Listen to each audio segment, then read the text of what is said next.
But you are an actor who plays Jesus, Right. so you should speak for So the entire I should be. Catholic Church Right, now. let me do Much like that. I can speak for the entire evangelical population. We just walked out of St. Peter's Basilica, which genuinely is one of the top 3 most unbelievable pieces of art I've ever seen. I would consider the whole church to be an art piece of worship, really. I've never seen anything like it. You just walk around thinking you'll need a chiropractic appointment later because you're going to crane your neck. It is different in there for you than it is for me. Because for me, you'll have moments where you'll touch something or you'll kiss something or you'll have a moment where it means more to you.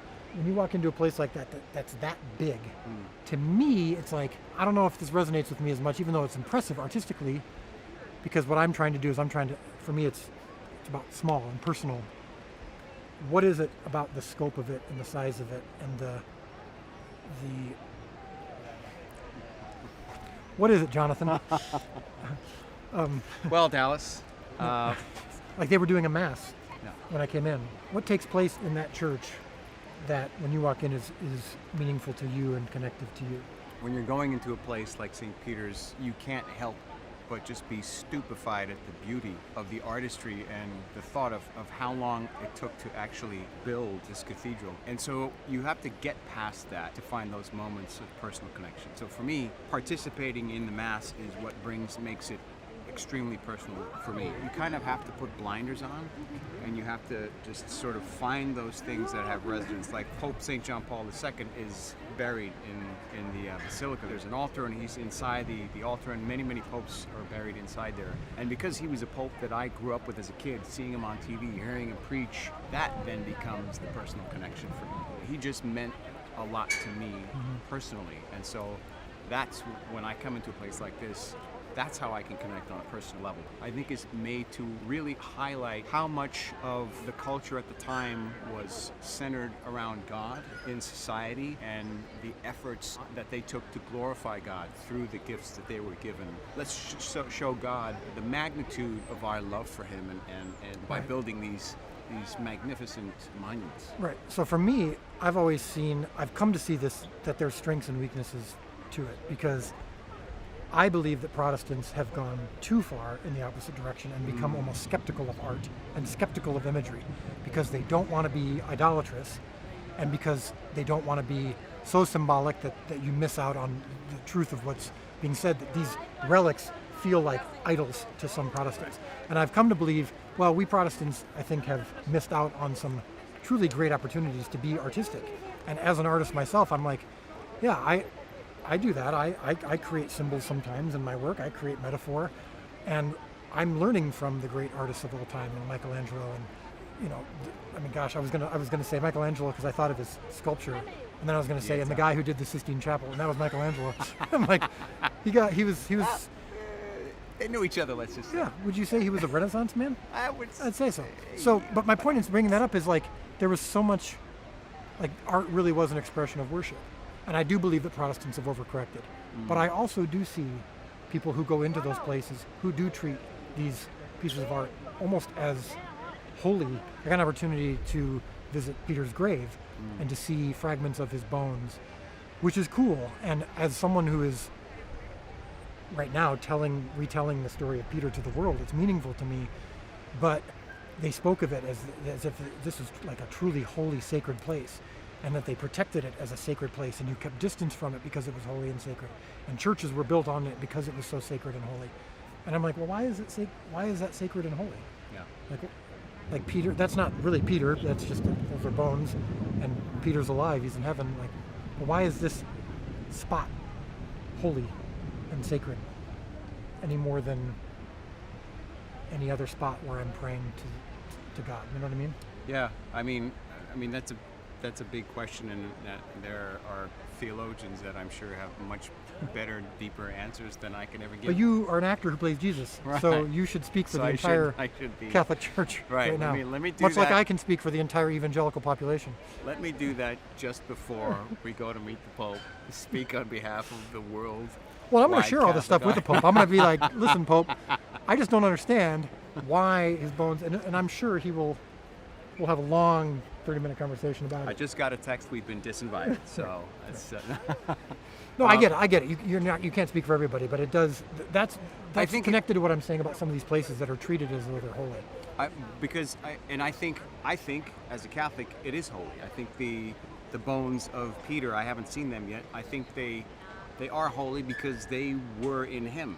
They were in a man. They were part of a man that lived on the earth and did phenomenal, extraordinary things, and was essentially given the keys to the church to start the church.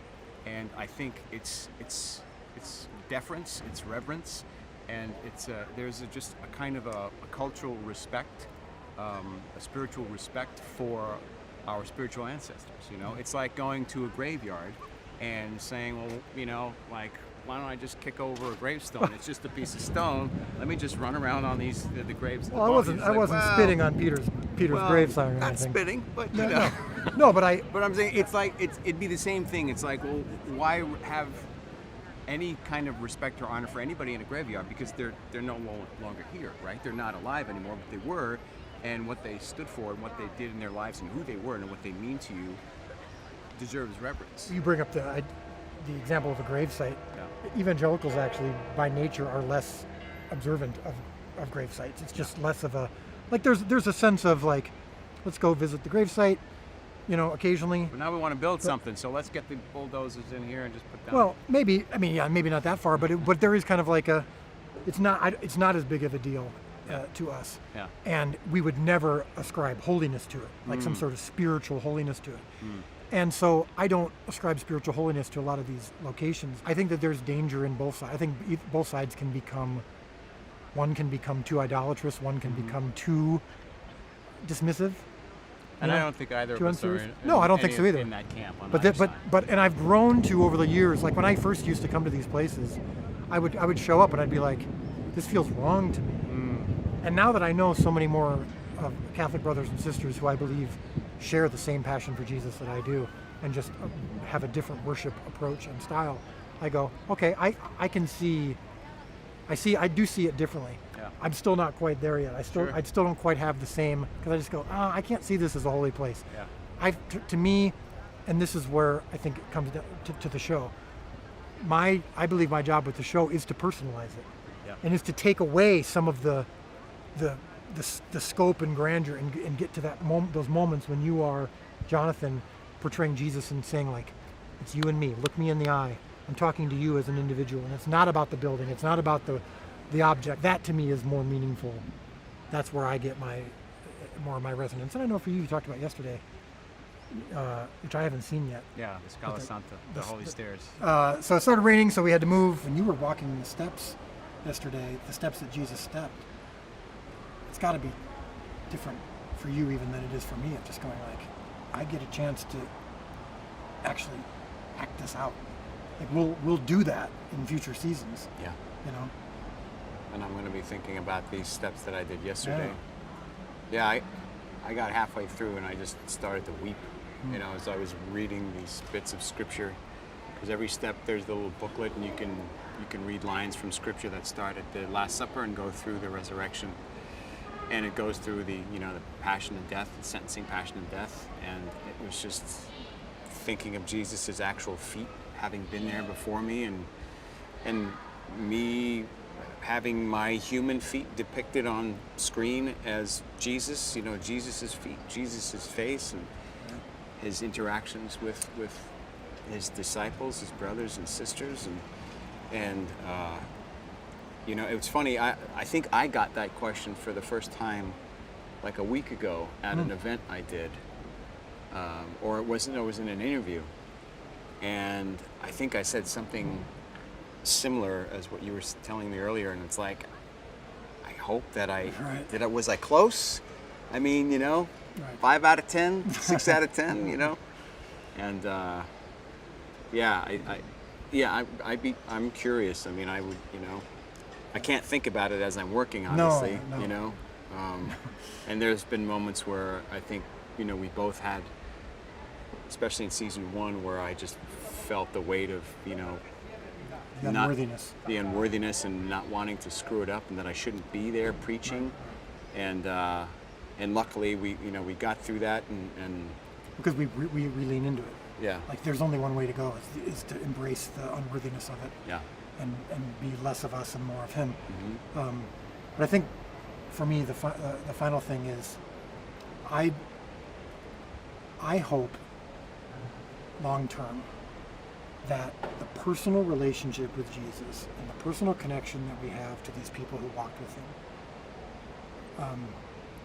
results in a worship that is at the grand scope and nature that we see in St. Peter's Basilica, and vice versa. Yeah.